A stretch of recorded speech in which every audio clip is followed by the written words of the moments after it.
I got a confession to make. I've got a confession to make. And you know what? It's fucked up, man.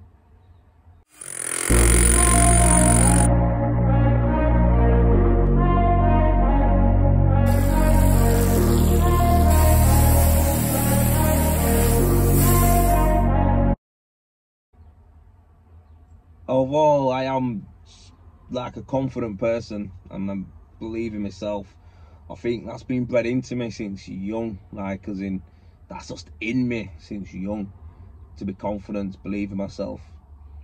But I got a confession to make, man. And it's like, yo, my fucking head, since it's obvious, everyone knows, it's like my company, lost that company a couple of years ago. Not lost it, I folded it because it just went tits up proper. And it's like, I think from that, yeah,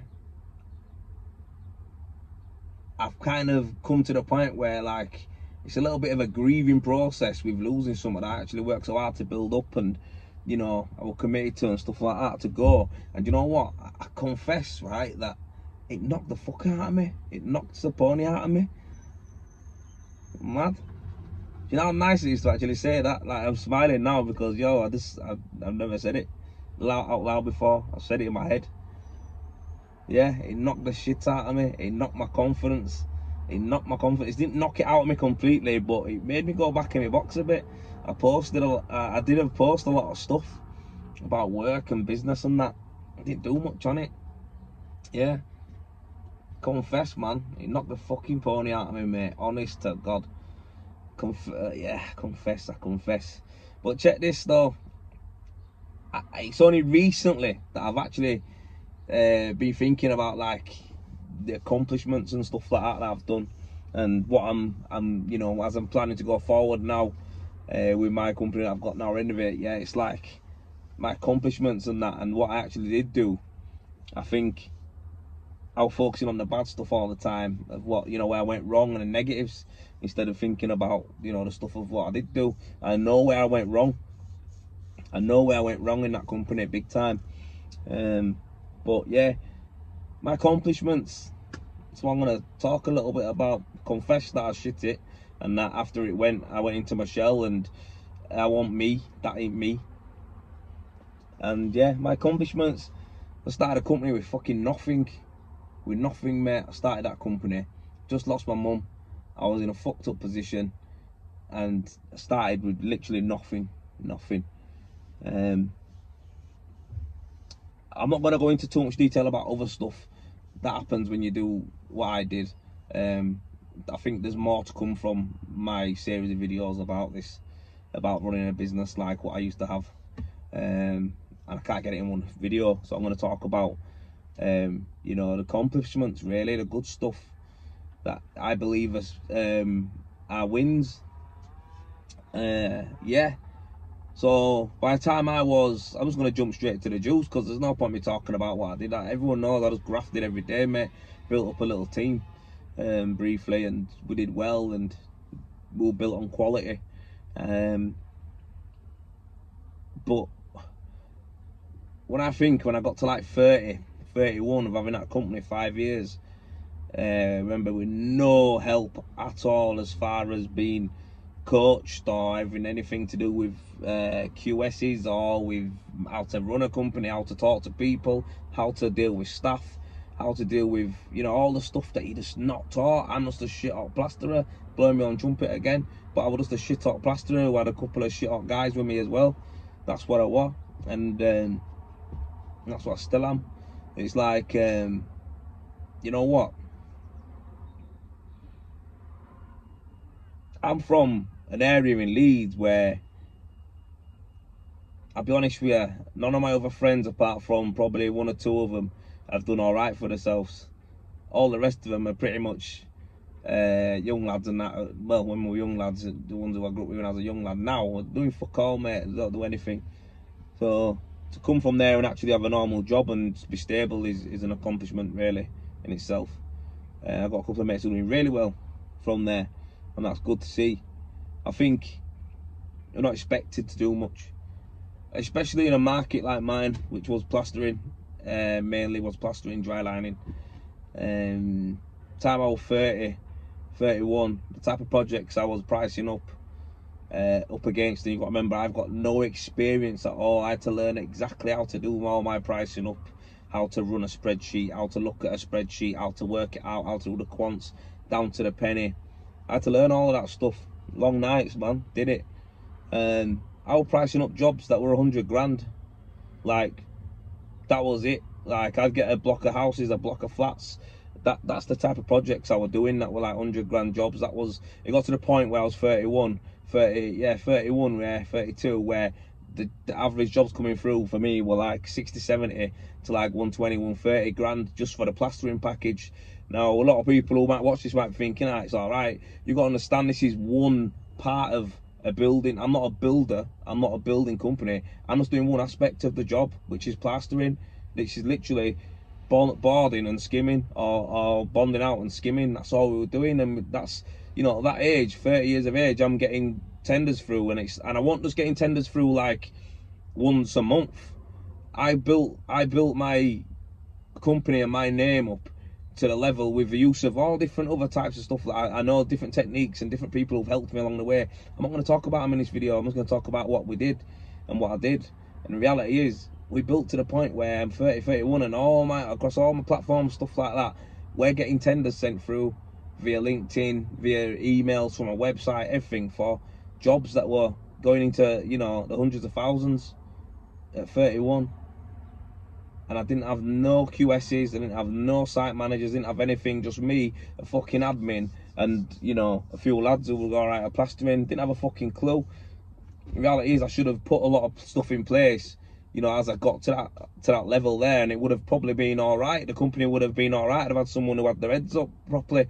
Whereas where I excelled, I don't excel in doing that kind of stuff. I excel in building the company. I excel in giving the vision for the company. I excel with the drive, with the passion, with the meetings, with negotiating. I excel at these points. These are mine. Sales, I excel at doing that. I don't excel at fucking budgeting and doing all this, obviously, because you know what happened.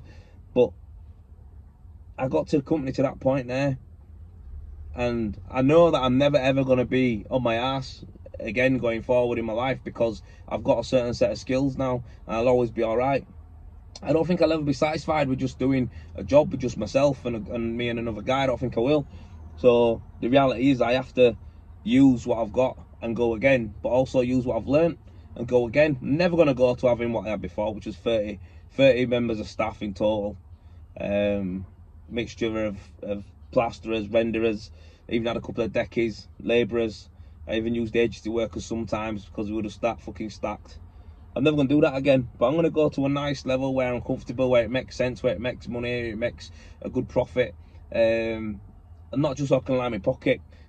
And naturally in me, I want to look after people. Like, that's me. I'm a protector. I naturally want to help people, and that's why I think I want to do it as well. It's not just for me, because I'll be honest with you, money and stuff like that, I've had money and I've had no money.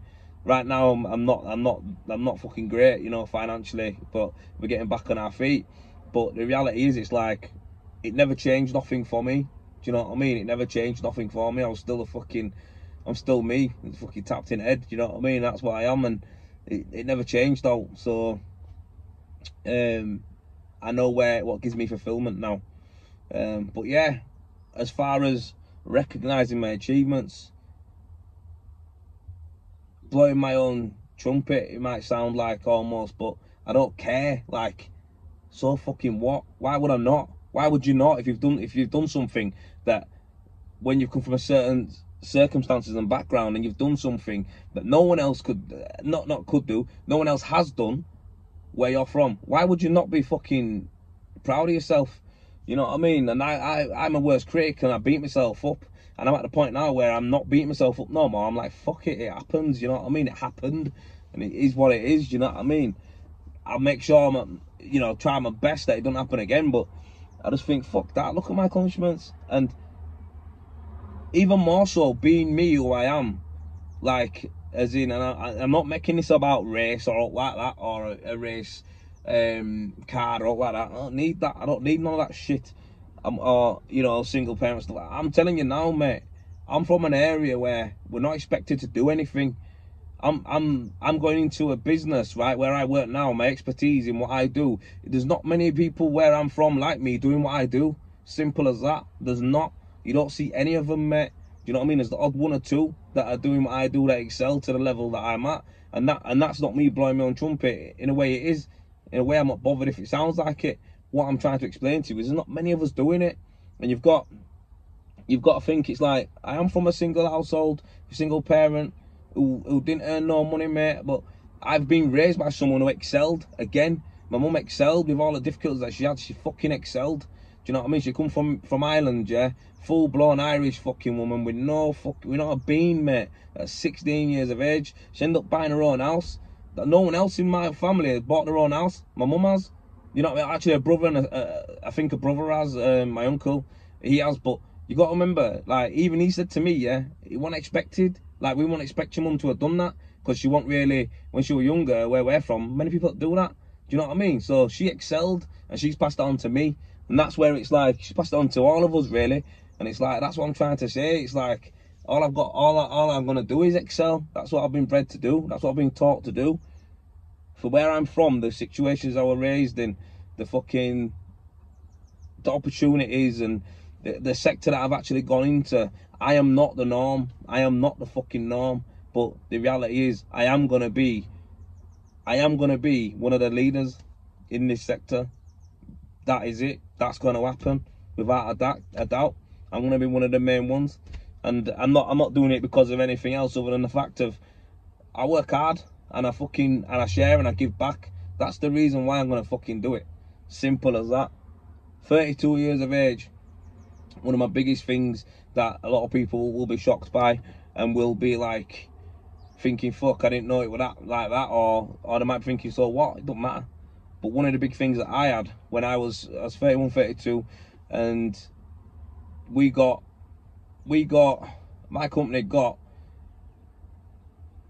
we was in negotiations with a housing scheme in Harrogate for 220 houses. It was meant to be, I think it was Leeds Road in Harrogate.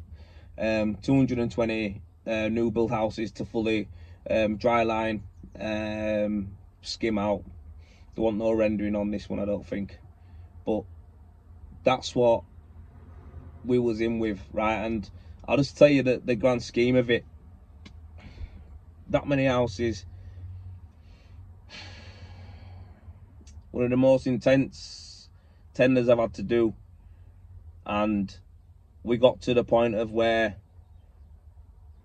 it was over £1 million project, and I was up against, you got to remember, I'm a 31-year-old, 32-year-old mixed race kid, single parent, fucking went to shit school, I went to college, but I just did a epoxy course. I never went to fucking uni. I've done naught, mate. Do you know what I mean? I've just been a local lad, 31, 32, pricing a job at over £1 million, nearly £1.5 million against. I got shortlisted into the top 3 with 2 other companies. I'm not even going to name them, but the 2 biggest plastering companies in Yorkshire. My little company from me got fucking put in a shortlist on a £1.5 million, just under 1.5, 1.4 something, it was 1.42 or something.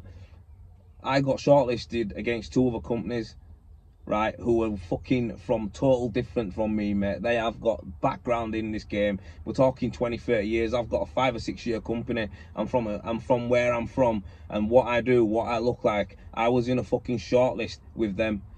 Now, I was beating myself up about losing that company because I didn't have a QS, I didn't have no fucking site manager, I have nothing sorted out, yeah? And I got into the top 3, right, out of all the fucking firms you see about in North England, never mind that, national England.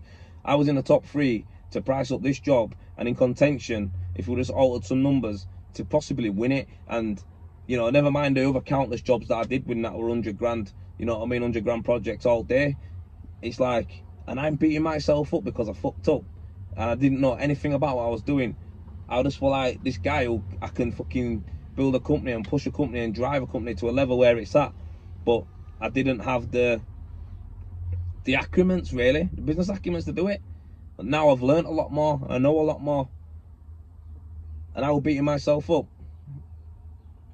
I can smile now and confess I'll beating myself up. Fuck that. I'm proud of who I am.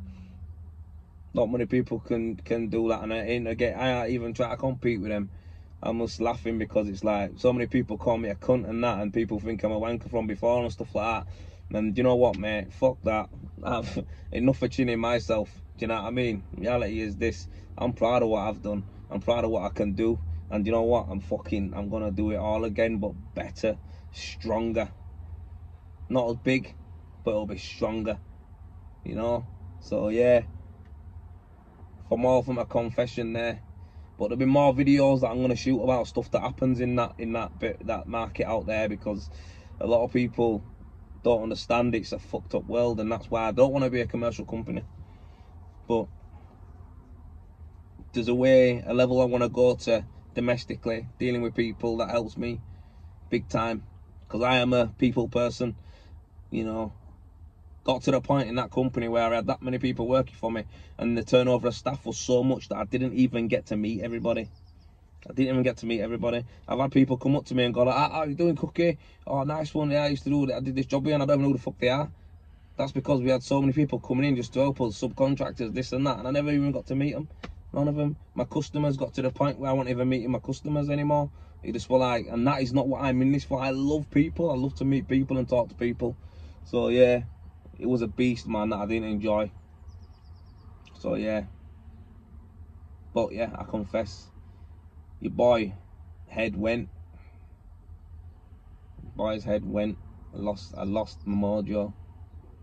The mojo, it's not quite back. I've still got my reservations, but at least I can admit that I fucked up, and the reality is my aim is to go forward and make it better.